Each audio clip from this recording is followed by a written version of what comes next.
तो हम जानते ही हिंदी तो हमारी मातृभाषा है, ये तो हमें आना ही चाहिए।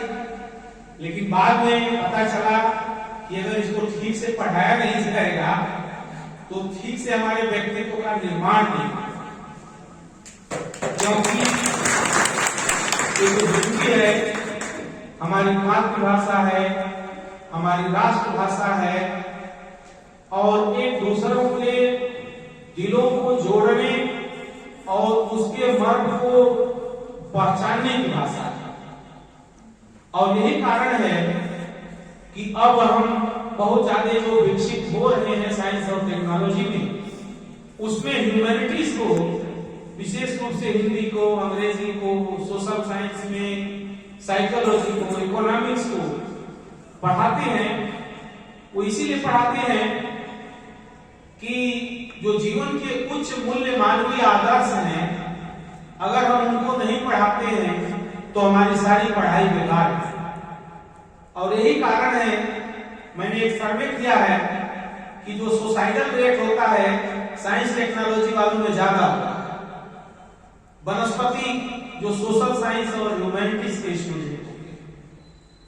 यह चीज को ध्यान में रख के बाबा साहब भीमराव अम्बेडकर ने जो एक सुंदर राष्ट्र का, एक सुंदर भारत का जो सपना देखा था, इसी के इर्द गिर्द जो है अपनी सभी बातें उन्होंने कही थी कि एक राष्ट्र जो है कैसे अच्छा बने।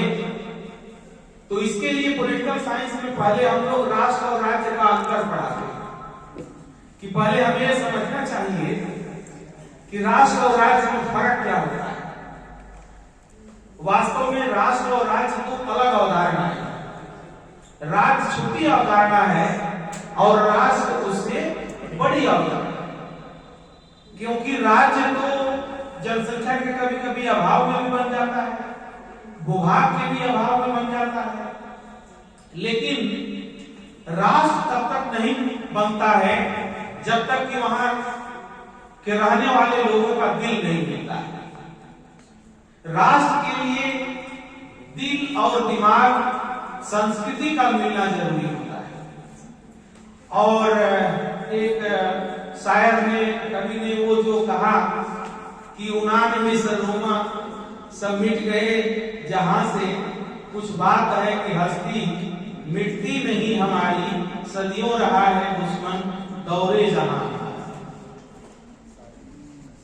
आपको बताऊं, हम लोग पॉलिटिकल फिलॉसफी में एरिस्टोटल, एक जो आप भी शायद उसका क्वेश्चन पढ़ाते होंगे, वो ये कहता है कि यूनान में खाली, यूनान में केवल ग्रीक्स को रहना चाहिए।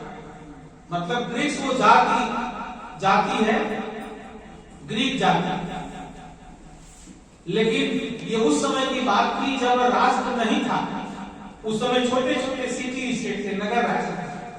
लेकिन जब राष्ट्र बने तो उसमें एक ही साथ ढेर सारी संस्कृतियां हैं, ढेर सारे मजहब हैं, ढेर सारे धर्म हैं। जिस तरह की सारा बड़े भाई राजेश मल्ल जी कर रहे थे कि अगर आपको राष्ट्र बनाना है तो किसी जाति से, किसी धर्म विशेष से परहेज नहीं करना होगा, क्योंकि अगर राष्ट्र को समृद्ध, राष्ट्र को व्यापक बनाना है तो हमें विविध धर्मों को लेकर के, विविध जातियों को लेकर के, सभी समुदायों को लेकर के चलना होगा और तब जाकर के राष्ट्र बनेगा।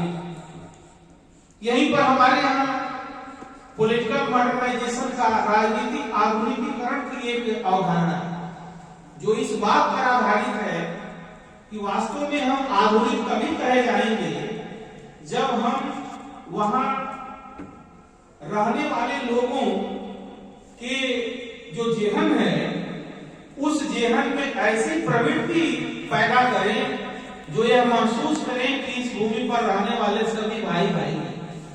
और इस बात की चर्चा भारत के संविधान में बहुत अच्छी तरीके से बाबा साहब भीमराव अम्बेडकर ने कर दी थी। और विशेष रूप से जो अभी प्रस्तावना उपहार स्वरूप ये जो आपने शोध परिषद ने दिया, उसमें पहले ही कह दिया कि वास्तव में अब समय है कि सभी बराबर हैं, इक्वल है, इक्वालिटी है सब में। अब वो जमाना नहीं रहा मध्य युग का, प्राचीन युग का, कि कहा जाता था कि राजा जो है ईश्वर का प्रतिनिधि है और वो जो कह रहा है वही सबसे ऊपर है। जब मॉडर्नाइजेशन आता है लगभग 15वीं शताब्दी के बाद से, तो यह बात तय हो गई, साबित हो गई कि जो इंसान पृथ्वी पर पैदा हुआ है सब में बुद्धि विवेक समान है।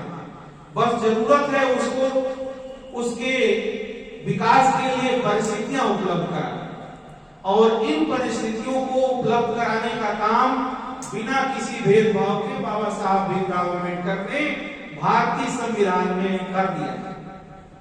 कहा कि किसी के साथ भेदभाव नहीं होना चाहिए, और इसके लिए उसने कितनी कुर्बानियां दी। अब हम थोड़ा सा पीछे के इतिहास में चलते हैं